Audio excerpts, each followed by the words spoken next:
Hello, freedom loving people. Welcome back to another episode of the Restricted Handling Podcast. As always, you've got myself, Ryan Fugit, former Army and CIA officer, and Glenn Korn, spent 3 decades in U.S. government, most of that in the CIA. I am calling in from my usual haunts, but Glenn, where are you this particular time? I will say this, Ryan. Hello to everybody. How are you? Happy belated Thanksgiving. I am not at home. We'll just say that. I'm on the road. Okay, on the road, somewhere outside Yeah. the US. We are recording very early on Tuesday, December 2nd, which is important because we're talking about Russia Ukraine today. And right now, Special Envoy Steve Witkoff and Jared Kushner are in Moscow meeting with the Russian government at any moment. We just don't have any updates, so we wanted to get something out and talk about what's going on. Yeah. Where do we start? I mean, look, there's a lot, a lot of attention being paid right now to what's going on. I think it's relevant to mention, it's just my assessment.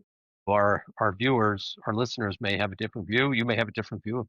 So I'd love to discuss it. But this podcast coming kind of on the heels of our discussion with Natalia on cognitive warfare.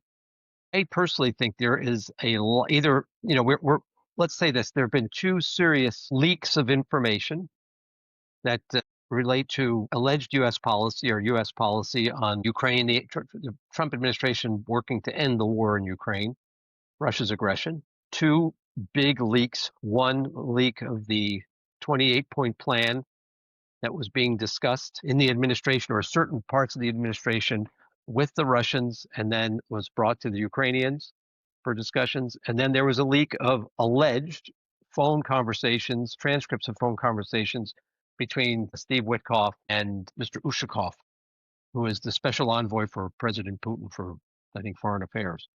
And then a leak of transcripts between discussions between Ushakov and Kirill Dmitriev, who's the head of the Sovereign Wealth Fund of Russia and the point person used by Putin to engage Witkoff and other members of the administration.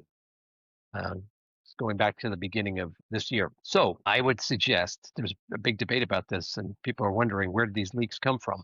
My own view is that the Russians are behind the leaks. They've leaked this information for a number of reasons. I'm happy to try and discuss that. But also, whether somebody else leaked the information, then the Russians are definitely using it for their propaganda and information warfare purposes. It's causing a lot of drama. But I want to get your take on why that may have happened, just for people's awareness to get them up to speed. A lot has happened in the past 2 weeks. So the 28-point plan is effectively leaked on November 19th. So we're not going back that far. Lots of concern comes out when that is leaked, just around how maximalist the positions are for Russia in that particular plan. Then, first 22nd of November, a lot of discussions around Europe, Zelensky, lots of press talk. Then you've got a series of meetings that with Ukrainian envoys. They come up and refine that 28-point plan. This is last week over the Thanksgiving week in the U.S. They come up with a 19-point variant of that plan. Also, not entirely clear exactly what is in that plan, but there's some indications it's more favorable to Ukraine, less favorable to Russia. Then you've got the lead envoy for Ukraine, who is dismissed under allegations, basically financial allegations, and somebody else is instated to lead their peace talks. That happens in the middle of all of this. And then, of course, today you've got U.S. envoys in Moscow meeting with the Russian government. Just yesterday, Putin is in Pokrovsk, touring the battlefield, trying to show strength. And Zelensky has made his tour of Paris 2 days ago. He's in Ireland, I believe, today, also pushing his perspective. Right. So we have to talk about Mr. Yermak being removed from his position as head of the presidential office. Andrei Yermak, that is in connection with something called Operation Midas, as I understand, which was a big anti-corruption investigation conducted by NABU, one of the anti-corruption bodies in the government of Ukraine, which started a couple of weeks ago when a number of Ukrainian officials and business people were implicated in a corruption scheme related to the Ministry of Energy. I think the Minister of Energy was forced to resign. One of President Zelensky's former close associates fled the country in connection with this whole set of news. So it was a very bad period for the Zelensky administration, caused a lot of uproar in Ukraine. And on the heels of that, then we have this leak of 28-point plan, which people in the West, I'll just speak of the United States, immediately kind of assumed this was the official position of the U.S. And it caused a lot of angst. The Europeans were kind of, what I've heard, is upset because they weren't consulted on the plan. The Ukrainians, of course, were very upset because the plan did not reflect, it seemed to reward Russia and almost punish Ukraine. And if you see the plan, I would agree with the Ukrainians. I think we talked a little bit about that on the last call, on the last podcast we did with Natalia. But and President Trump came out and said, okay, like I would like President Zelensky to respond to this by the 27th of November. But then he almost immediately said, but I can give him more time and I'm open for like a discussion on this. And then there were meetings in Geneva, which actually Yermak led, a team that went and met with Marco Rubio, Steve Witkoff, the American delegation. They negotiated changes.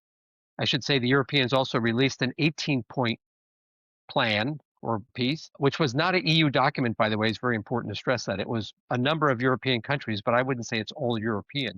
It was not the EU, because I think some EU countries would have blocked any plan that the Brussels would have tried to push forward, because there are countries that are, let's say, leaning in Moscow's direction, as we know. And so then in Geneva, the Americans and the Ukrainians hashed out a new plan, this 19-point plan, which I think the Ukrainians were a little bit more comfortable with. And then there were more discussions in Florida, and I think there were even discussions after that. The Ukrainians, Rustam Umarov, who's now taken the position of the lead negotiator, led a delegation to meet with Witkoff, Jared Kushner, and Rubio, and then that was on the 30th. And then I think after that they came out and said there was another meeting yesterday between Witkoff and Umarov and Kushner. I don't know if Rubio was there or not. So there's all this diplomatic activity. It seems that the administration is trying to hash out a document which they think will be acceptable to the Kremlin, right, and will be acceptable to the Ukrainians. So I think if you're negotiating, everyone's going to have to make a compromise or compromises. I think the Ukrainians have shown again they're willing to make some compromises, some concessions. But we're going to see now what happens with Witkoff and Kushner and Putin, because later today I think they will meet, or they may be meeting now in the Kremlin, and there's a lot of skepticism that any agreement will be made. And why exactly would the Russians have leaked those Yeah, docs, Glenn? sorry, I went on for a long time. I apologize. Yeah, why would they? In my assessment, why would they have leaked it? One, I think they want to cause problems for this administration. Okay, they want to undermine the administration.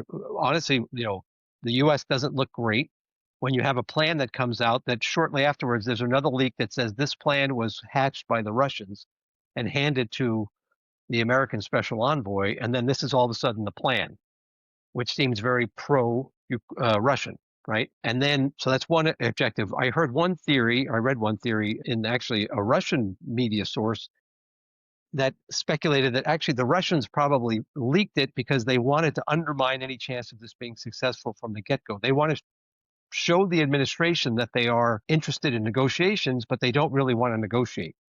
So they caused all this drama because they gave them this 28-point plan, and then they made sure that that plan got exposed, and that would cause all kinds of uproar in Brussels, in Washington, in Congress, and then of course in Kiev, the Ukrainians, the Europeans, and many Americans would object to it.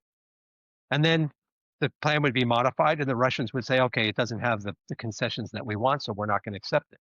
Right. So that's another theory I've heard out there, which I think is definitely possible. I think that they want the Ukrainians to believe that the United States is abandoning them. I think this is very psychological warfare kind of element of what they're doing. They want to undermine the morale of the Ukrainians. And of course, they want to drive a wedge between Washington and Brussels, the US and Europe. And they want to give the Europeans the impression that the United States is making a deal behind their back. It's not going to, coordinate with them. And of course, in the aftermath of all this news, there's been a lot of talk. Is the United States leaving NATO? Is the United States abandoning Europe? Some European politicians coming out and saying, okay, we need to do more for ourselves. We can't count on the United States. So all those objectives, if that was a Russian operation, would have probably been met or accomplished. And it coincides with the removal, obviously, of Ukraine's envoy. Very coincidentally, the leak happens as that news is breaking. In Russia, in particular, now you've got them suggesting that they're going to ban WhatsApp, which they're blaming for the leak in communications between Ushkov and Yeah, Kirill Ushkov. Dmitriev. And then you've got Putin in Pokrovsk, putting on this show of force when ISW is reporting that the Russians do not have all of these areas captured, and they are still moving at a very slow pace. Ryan, thank you for saying that and bringing that up because there's been a lot of attention on what's happening, on the front. The Russians are trying to create this impression that the Ukrainians are losing and they're on the verge of collapse. And Pokrovsk has been one area where people have been watching for a long time, right? And if you're following what's happening day to day, it seems that, sections of Pokrovsk are being taken, they're changing hands. Okay. The Russians have taken advantage of the bad weather and some new tactics that they're using. We talked about on one of our other podcasts where they're sending 2 to 4 groups of soldiers in. They infiltrate into the Ukrainian lines. They hold the position. They cause disruption. And then, unfortunately, there was a very good article in the Washington Post earlier this week, which talked about how the Russians have actually outmaneuvered the Ukrainians in the FPV space. They've been able to scale the production of FPVs and use them to harass the Ukrainian lines of communication. So the Ukrainians are having a hard time moving troops into Pokrovsk and other areas on the front line, and then sustaining them with ammunition, equipment. And so the Putin wants everyone to think that the Ukrainians are going to collapse. And there was discussion that the U.S. Secretary of Army, who was brought into the negotiations, sent to Kiev to meet with Zelensky and his leadership team, that one of the messages was that there was concern that the Ukrainians couldn't keep fighting much longer. This is a topic of big debate. I read somewhere today that the Russians like to gain, I think at the pace they're fighting now in Pokrovsk and other places along the front line, it would take them till 2027 to actually take all of Pokrovsk. That's right. And it's a huge loss of personnel. There's been some reporting that there have been mini mutinies among Russian soldiers, that the Russians are having a hard time motivating their troops because the troops are being used as cannon fodder. But going back to the cognitive warfare space, propaganda, the Russians are trying to convince everyone that things are better than they really are for Russia, including Russians themselves, and that Russia is doing fine and they just have to stick this out. They're going to win. Yeah. And of course, they want people in the U.S. administration and U.S. voters to think this is a lost cause. Why are we throwing good money after bad? And I would just say, I agree with some of my friends at ISW. I think that it's much too soon to count the Ukrainians out. I've seen no signs in all my visits to Ukraine, including as recently as late September, that the Ukrainians are ready to surrender or that there's going to be a collapse. They are continuing to fight, and they have the will to fight, even after this big corruption scandal Yeah. in Ukraine. Many of my Ukrainian contacts were telling me, look, we're angry that this corruption is happening. By the way, we've known about it for a while. We're angry about it, but that does not mean we're going to surrender. We are going to continue to fight because the evil that's coming at us is much worse than any corruption that we're having to deal with in our own country. There was some good reporting, I think it was New York Times in the past 2 days about torture that has happened in Russia of Ukrainians, not just POWs, but just citizens who have been detained for years at a time. Some pretty brutal torture that's been corroborated across time and different organizations.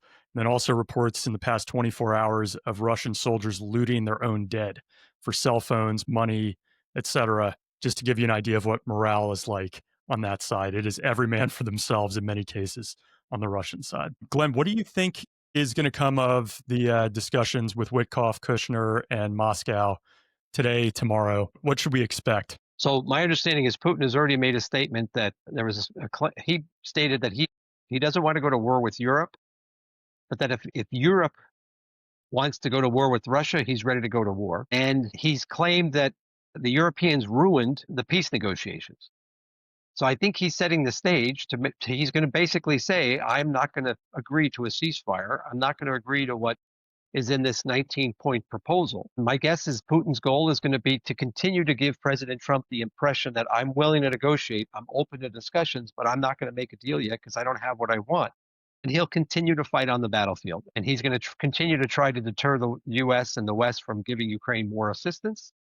He's going to continue to try and convince the Ukrainians themselves, the Americans, the Europeans, that the Ukraine is on the verge of collapse.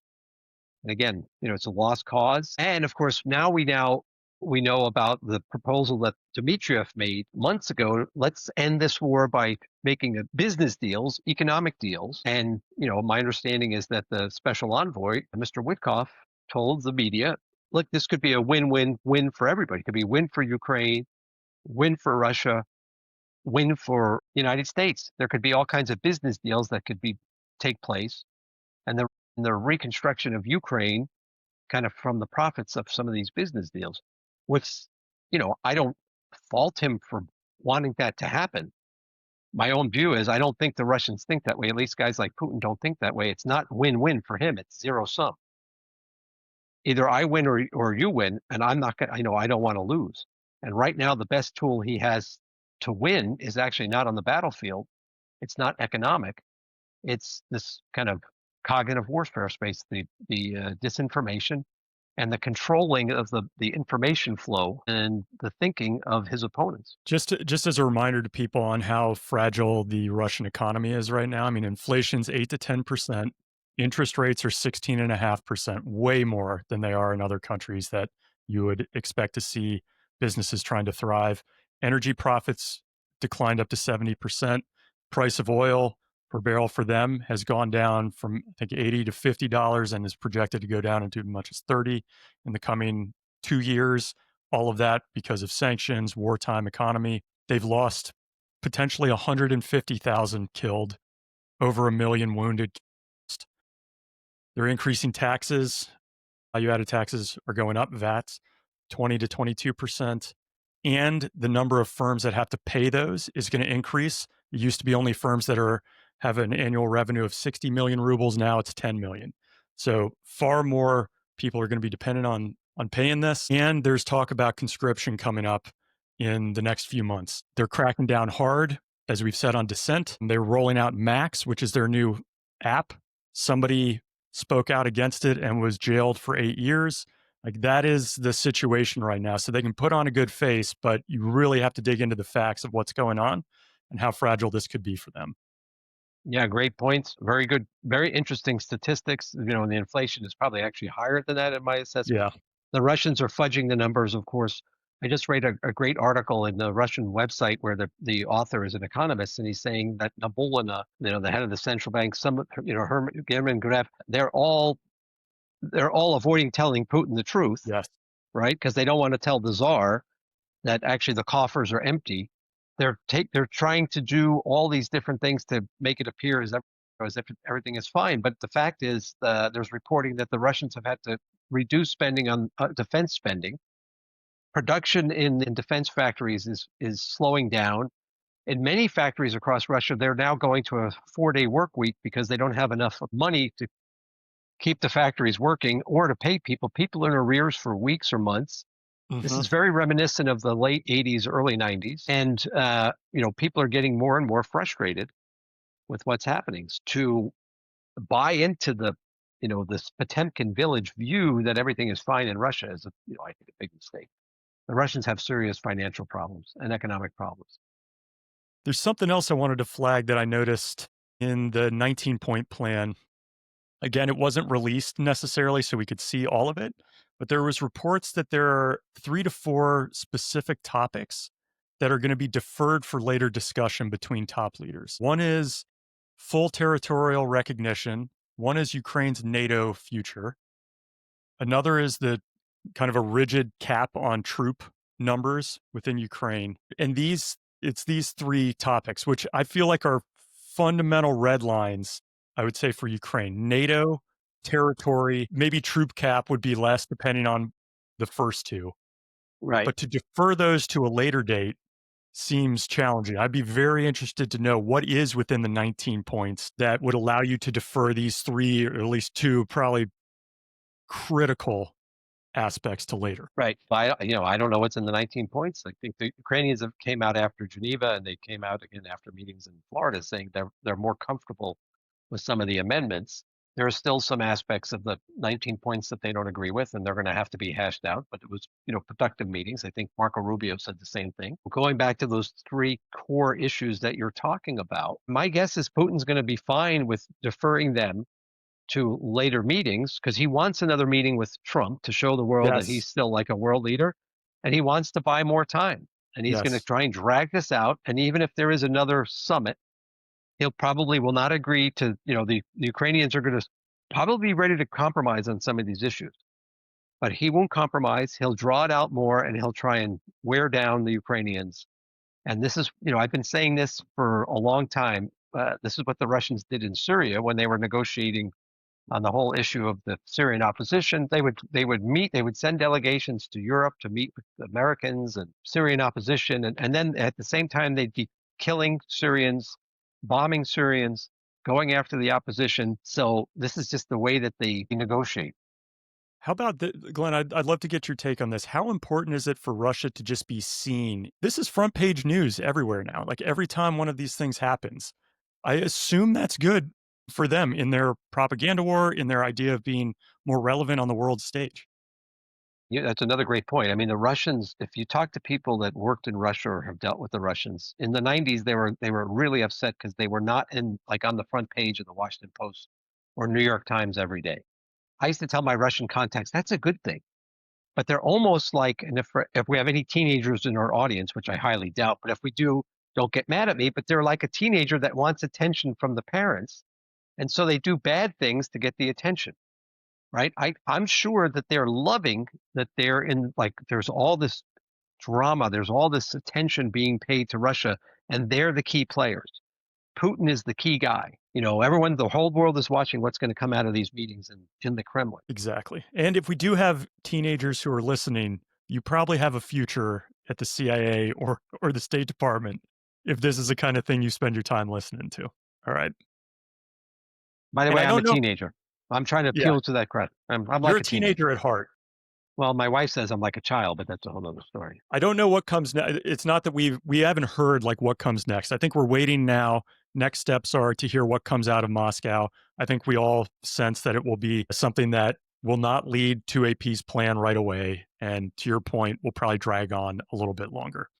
And then the front lines continue to hunker down in the winter now, right? I mean, we're getting into really brutal months of attrition and probably very little movement on the front lines. Again, like if you put yourself in the shoes of the Ukrainians, it's probably a tough time. No doubt a tough time. Not only are they on the front line are things tough, but the Russians continue to hammer the energy sector, transformers. I think 2 days ago they struck Kiev, or 3 days ago, with a very large number of projectiles, and half the city was without electricity for at least a day. Right? You're going into winter conditions in Ukraine, which are cold. And by the way, the Ukrainians are giving as much as, well, I'd say they're giving as much as they're taking. They're striking the Russians kind of relentlessly with great effect. Unfortunately, I think the Russians have the advantage of strategic depth. And of course, they also have the advantage of controlling the narrative. So the world and Russians themselves are not seeing as much of the evidence that they are being hit by the Ukrainians with great success deep inside of Russia with these deep strikes. Yeah, I think it's going to come down to pocketbooks in Russia. Like you said, people who haven't been paid in weeks. That's not easy to live on those conditions. And then 150,000 people killed. At what point do mothers and fathers have enough? I mean, there's only so much you can hide there. I think with one thing is very important is you mentioned the drafts. Putin has been trying to avoid having to conscript, especially people from the major cities, St. Petersburg, Moscow. I think he's been trying to avoid that because that will probably cause some social disruption or dissatisfaction. And in like the main cities of Russia. And up until now, he's been able to pay for recruiting soldiers, but I think the state budget is running out of money to do that. And so again, when you look at like who can outlast who in this battle, we shouldn't forget that.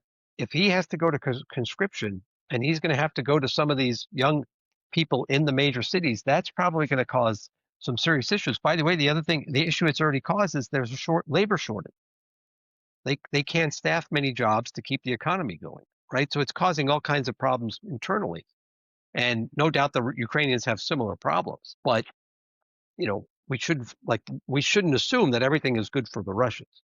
And the Ukrainians are on the defense, so slightly different posture that you have to have, and the Russians are sending people into the meat grinder. Glenn, maybe last thing, what would you advise the Ukrainians to do in this situation now? Well, I think the Ukrainians have been very smart. President Zelensky and his team have been very smart to show that they're open to discussions. They keep stressing they want a peace. They've expressed their gratitude to the U.S. By the way, this goes back to, like when I was there in August, September of 23. I can't tell our viewers how many times you hear thanks. I would advise them, don't panic. When you hear stuff in the media, do not panic. One of the things the Russians are counting on is that a lot of our audience in the U.S. immediately jumps to a conclusion, many because they just want to find something wrong with policy. And when this thing came out about the 28-point plan, I was telling people, including some of my Ukrainian friends, kind of ignore it. Let's see what the real document is and see what President Trump does. Because people say, oh, President Trump gave Zelensky an ultimatum. By 27 November, he had to agree to this plan or the U.S. would cut off all support. That's not what happened, right? So we got to be a little bit careful to fall for, I wouldn't call that disinformation. That was information that was leaked, and then it prompted a reaction which benefits Moscow. And it undermines us and it undermines the Ukrainians. So my advice both to Ukrainians and my appeal to Americans is take a deep breath. When the information comes out, study it, like ask hard questions. And of course, if you don't agree with it, make your opinion known, including to your, elected representatives. But don't automatically assume that it's the end of the world, because in this case, we saw that the administration was willing to have discussions with the Ukrainians to try and take on board their input, right? Said, Glenn, you stay safe wherever you are and wherever you're heading. Belated happy Thanksgiving to you and your family and all the people that are with us on restricted handling. Thanks for listening and being a part of the RH community. Would you like to receive the same daily intel brief that Glenn and I read? You can get it for free at restrictedhandling.com. We've curated what we consider to be the most relevant and reputable sources on all things international security, geopolitics, military and intel ops, and economics and sanctions, focused exclusively on Russia, China, Iran, North Korea, and the Middle East, to include accompanying podcasts for Russia, China, economics, and spy stories. Just head to restrictedhandling.com, enter your email, and you'll get the daily briefs that Glenn and I both read, and you can leave comments and questions that we can respond to. Thanks again for listening. Stay safe.